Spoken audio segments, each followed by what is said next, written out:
मैं हकीम सूफ़ी सैयद शाह मोहम्मद खैरुद्दीन क़ादरी, सदर all India Sufi Ulama council. आज सूफ़ी उलमा कौंसल की जानिब से स्टेट के तमाम अइम्मा मौज़िनीन जिनको हुकूमत की जानिब से 5,000 रुपये माहाना एजाज़िया देने का वादा किया गया था, लेकिन अभी तक उनकी कार्रवाई मुकम्मल नहीं की गई है और ना उनके लिए एजाज़े जारी किए गए हैं, जबकि कार्रवाई तकरीबन कानूनी तौर पर हो चुकी है। इसके बावजूद भी उसकी मंजूरी नहीं दी जा रही है और कई अइम्मा मौज़िनीन वक्फ बोर्ड के चक्कर लगाते जा रहे हैं और all India Sufi Ulama council मुसलसल 1 साल से तमाम हुकूमत के ज़िम्मेदारों को मुतवज्जो करता रहा, नुमाइंदगी की गई। इसके बावजूद भी इनके हक़ को अभी तक अदा नहीं किया गया, तो मजबूरन आज हमको तमाम अइम्मा मौज़िनीन को साथ लेकर यहाँ पर धरने पर बैठना पड़ा है। और यहाँ से हम हुकूमत तेलंगाना और हमारे चीफ मिनिस्टर KCR साहब को हम ये बतलाना चाहते हैं कि अगर आप अइम्मा मौज़िनीन के साथ इंसाफ नहीं किए और आपने जो वादा पूरा किया था, अगर आपने उसको पूरा नहीं किया, तो तमाम अइम्मा मौज़िनीन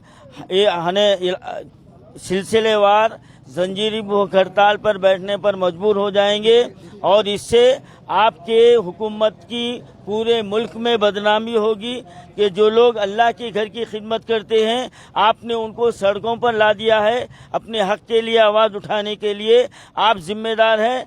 आज 70 साल से हमारा हिंदुस्तान आज़ाद हुए इतने बरस हो गए हैं, कभी ये इमाम मौज़िन सड़कों पर नहीं आए। ये आपकी वजह से आज इमाम मौज़िनीन को सड़कों पर आना पड़ा है और हम ये इस कार्रवाई को पूरे तेलंगाना के हर डिस्ट्रिक्ट में ऐसे जो है ना धरने मुनज़्ज़म करेंगे और सिलसिलेवार हम भूख हड़ताल करेंगे।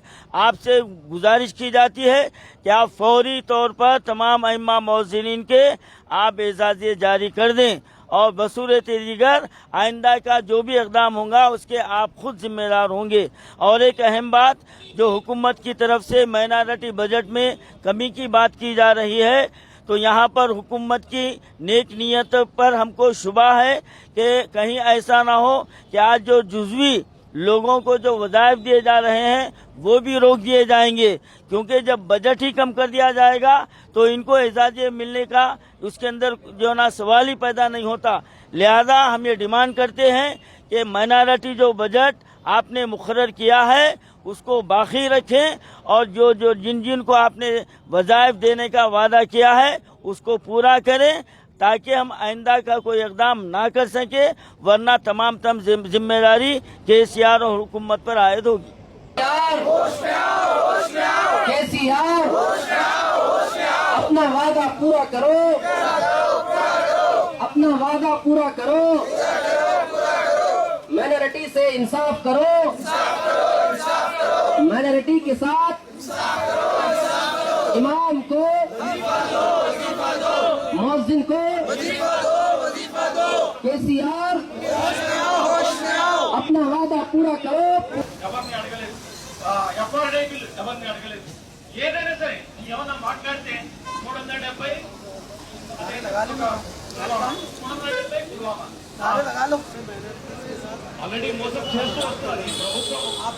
పొలిటికల్ గా మాట్లాడుకున్నా ఈ ప్రభుత్వం అందరినీ మోసం చేస్తూ వచ్చింది తప్పితే ఎవరిని కూడా ఒక సాయం KCR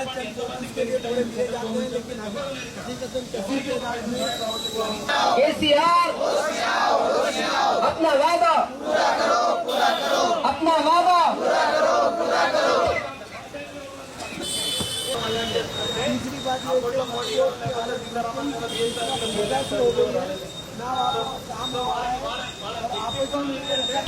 मैं Aqeel Ahmad Ansari, secretary all India Sufi Ulama council. KCR हुकूमत ने इलेक्शन से पहले इमाम और मौज़िन को 5-5 हज़ार रुपये माहाना वजीफ़ा देने का वादा किया, जिसके बिना पर तमाम इमाम और मौज़िनों ने KCR की हुकूमत बनाने के लिए जी जान से मेहनत की। तमाम मुसलमानों ने खुश होकर KCR को वोट दिया और भारी अक्सरियत से जिताया। लेकिन इलेक्शन जीतने के बाद KCR मुसलमानों से बिल्कुल मजाक कर रहे हैं।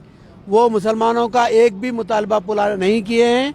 इमाम और मौज़िन की तनख्वाहें जारी नहीं की जा रही है, ना उनका वजीफ़ा दिया जा रहा है और वक्फ बोर्ड को कमिश्नरेट का दर्जा देने का उन्होंने असेंबली में वादा किया, लेकिन वो वादे को भी उन्होंने फरामोश कर दिया। आज वक्फ बोर्ड चूचू का मुरब्बा बन गया है। आपसी तालमेल नहीं होने की वजह से मुसलमानों की हजारों लाखों रुपए की वक्फ जायदाद पे नाजायज कब्जे हो रहे हैं, जिन पर सिर्फ और सिर्फ मुसलमानों का हक है। और वक्फ बोर्ड के अलावा माइनॉरिटी का पूरा काम ठप पड़ा हुआ है। हम केसीआर से आज धरना चौक के जरिए ये याद दिलाना चाहते हैं कि वो माइनॉरिटी के साथ इंसाफ करे और माइनॉरिटी का बजट कम करने की किसी भी कोशिश को हम नाकाम बनाना चाहते हैं और केसीआर से अपील करते हैं कि वो माइनॉरिटी का बजट पूरा दे और माइनॉरिटी के जो भी मुतालिबात है वो पूरे करें। बेहद शुक्रिया।